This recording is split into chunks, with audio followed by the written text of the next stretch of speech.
Alright, here we go. Another episode of Empty. Season 2, Episode 4, Kierion Vander. Alright, and that's the guy that's after, well, he doesn't know he's going to be after Rayden, but he soon finds out that Rayden's the one that's left. He's really after Kierion, but he doesn't know Kierion is dead and that Rayden had killed him. So he will then eventually be after Rayden after he finds out. In the last episode, Season 2, Episode 3, Chastain got to Hickory. He inquired at the sheriff's office about the murder victims at the lighthouse in Ipswich Bay, which was in the first season, the finale in the first season. He's found out about those and basically was questioning addresses so he could go see and talk to the family members to see if he can find anything out, leads or anything. Which, when he's there, he finds out about this person named Rayden, alright, who was not a victim at the Ipswich Bay Lighthouse, and so that could be a possible lead. And he's going to inquire with the families of the dead people at Ipswich Bay, the murdered people, and ask about them. Rayden, on the other hand, he popped in at Kieri's cabin. He basically just transformed into there. He moved himself from the scene at dumping the car into the cabin of Kieri's. Teleported there, and he's been hiding out there, and he's going to go home one more time. He's been there once, but he's going back again.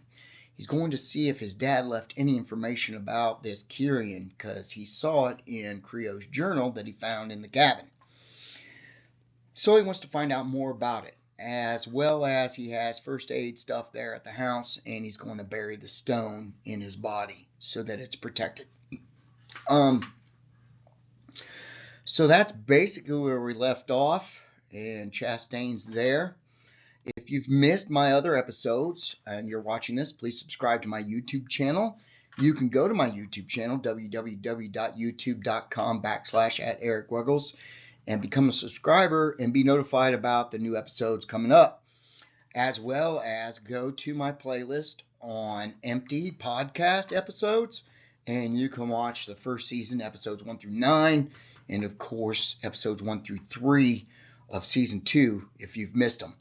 Alright, so season 2, episode 4, Kierion Vander. Alright, so we're picking up where we left off, where Rayden was at the house. He's teleported there. Rayden, growing tired from the thoughts spinning in his head and the self-inflicted surgery, laid down on the bed and said to himself, "Just going to rest for a few minutes. Then I will go downstairs and eat." As time went by, Chastain had visited the homes of Rachel and Drew and told Rachel's mother and Drew's parents the bad news that their children were dead.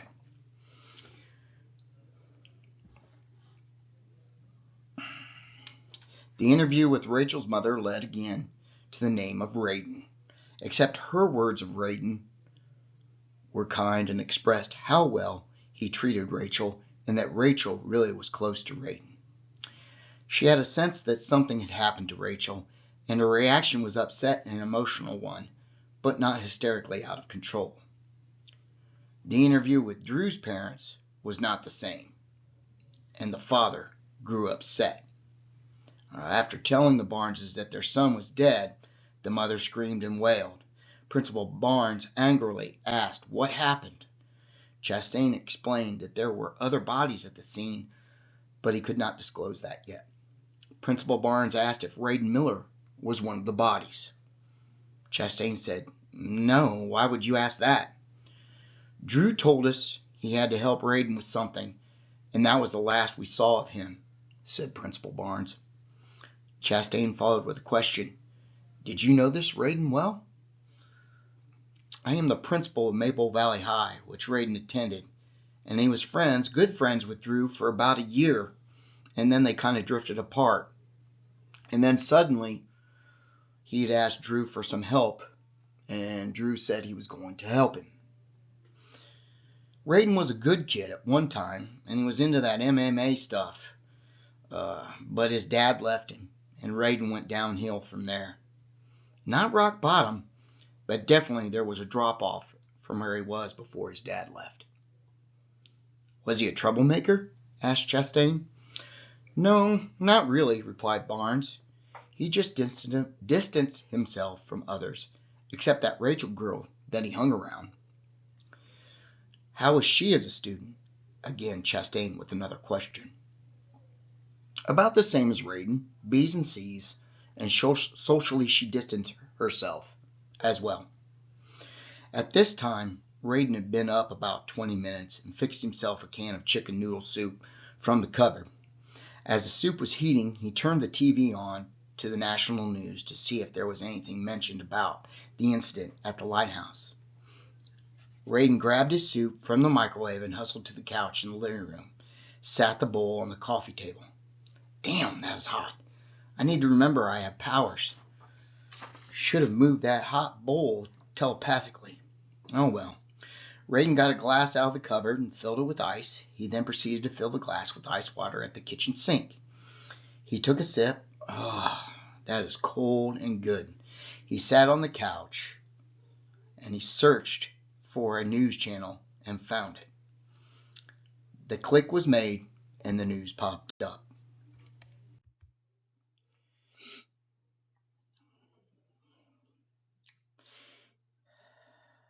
The news reporter was talking about murders, but not the ones at the lighthouse. The headline on the screen read, "Murder in Newport, Virginia, Possible Serial Killer." Rayden listened to the newscaster tell about the murderous scene in Newport. The newscaster explained that the victim was missing their head and that similar murders had occurred along the East Coast, making this a series of murders with the same style of killing. Then the news switched to a previously recorded interview at the scene. The newscaster was standing next to what appeared to be a federal agent. The newscaster introduced the person as Detective Turner of a regional task force. Turner went on to explain that the murders were consistent with each other and that it was definitely done by the same person or persons. The newscaster asked if there were any leads to whom the suspect might be, and Turner answered with an embarrassing no, but did go on to explain that he thought the murderer was leading or heading along the East Coast and that he would likely kill next in one of the Carolinas. The newscaster ended the interview with a zappy closing, shook Turner's hand, and the interview was over, taking the view on the TV back to the news studio.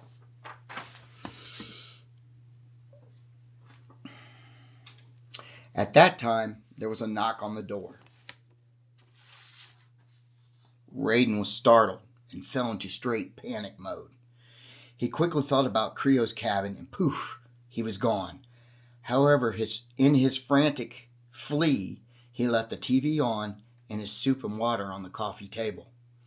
Chastain had finished both interviews with Rachel's mom and Drew's parents, and his last stop was to the Miller's house. The knock on the door was from Chastain. Chastain knocked again and called out, "Hello, anyone home? I am Detective Chastain from a regional task force. I was hoping to speak with someone." Chastain could hear a faint noise, so he pressed his ear against the front door and could hear voices. It sounded like possibly a TV was on.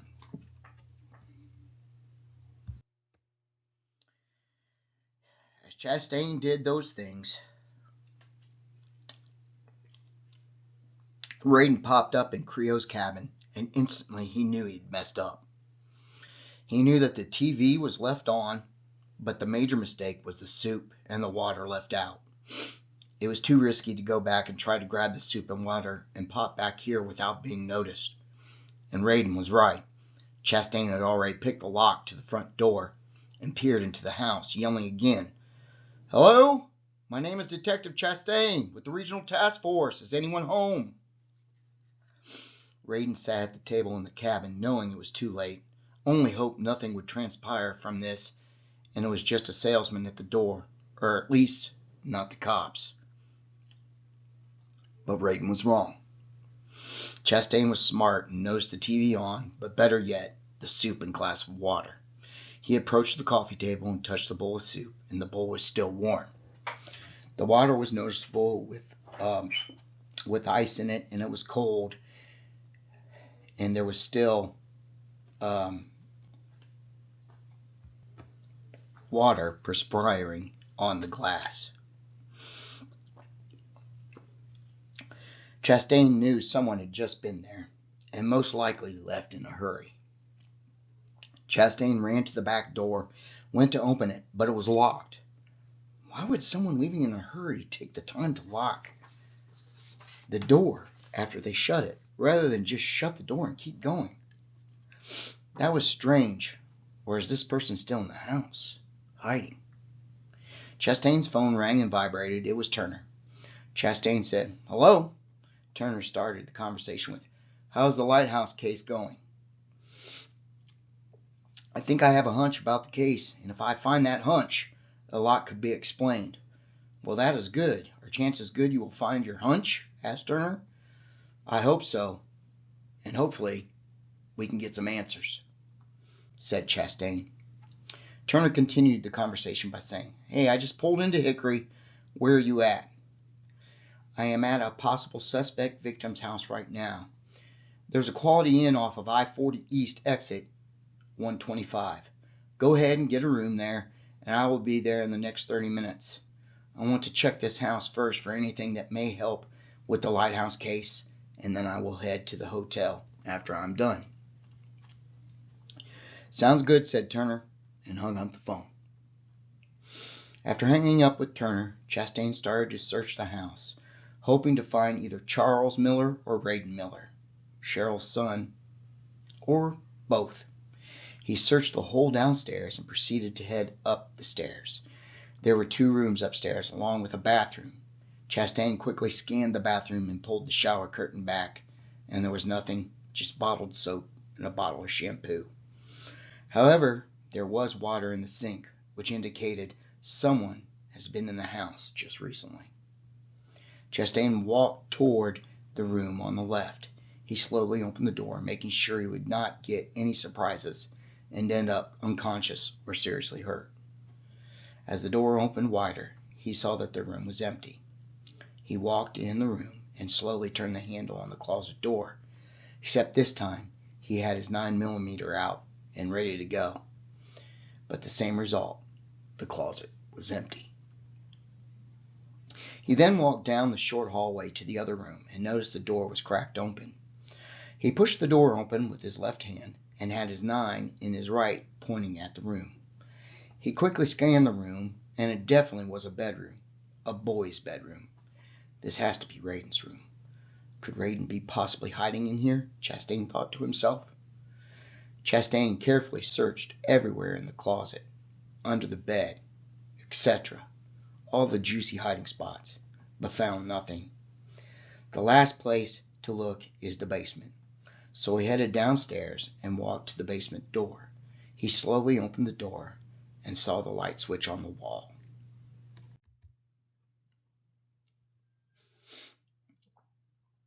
He flipped the switch, and the stair lights came on.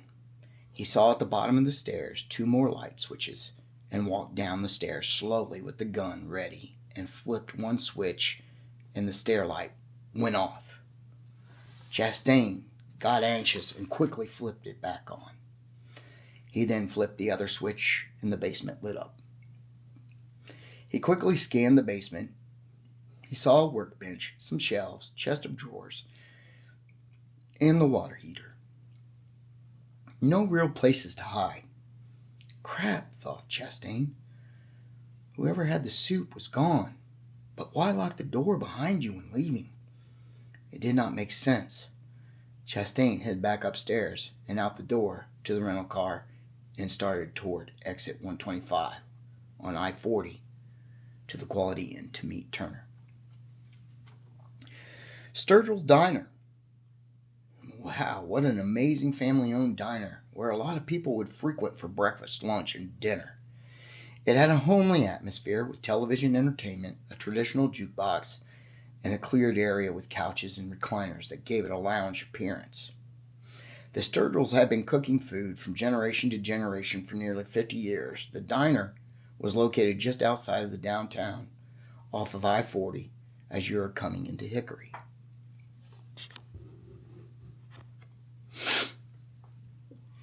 It was evening and about 9 p.m., and the diner closed at 10:30. Well, the kitchen closed at 10 p.m., and they began cleaning and closing things up, but people usually finished eating and visiting until the closing at 10:30. The door opened, and a tall figure walked through the door and into the diner. People in the diner turned to look, and the figure was not a regular customer. No one had ever seen this person before. It was a male, about 6'2", dark hair, dark eyes. Dressed nicely, but not too nicely, well-groomed, and not a friendly face. The stranger asked if he needed to wait to be seated, and a shout from Mary Sturgill, who was behind the counter, "Have a seat anywhere." So the stranger proceeded to a booth, sat down, and Jennifer, the teen waitress, came over and politely said, "Here is our menu. Take your time and let me know when you're ready to order your food. Meanwhile, can I get you a drink?" The stranger spoke, and his voice was deep and eerie, and he answered with, "Just a water, please." Well, there you have it. All right. This is the introduction of Kierion Vander. He's going to be after Rayden soon.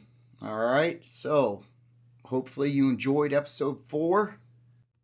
And if you missed the other episodes, again, you can become a subscriber on my YouTube channel, www.youtube.com/@Ruggles. I'm hoping you're enjoying my season 2. It's the second book of this story. My first book is on Amazon, and that's basically episodes 1 through 9 if you want to listen to them on here. So you can go to my YouTube channel, subscribe, get notifications, and I do appreciate everybody that has subscribed, and I hope you're enjoying my story. It's one of the main reasons I do it. Thank you.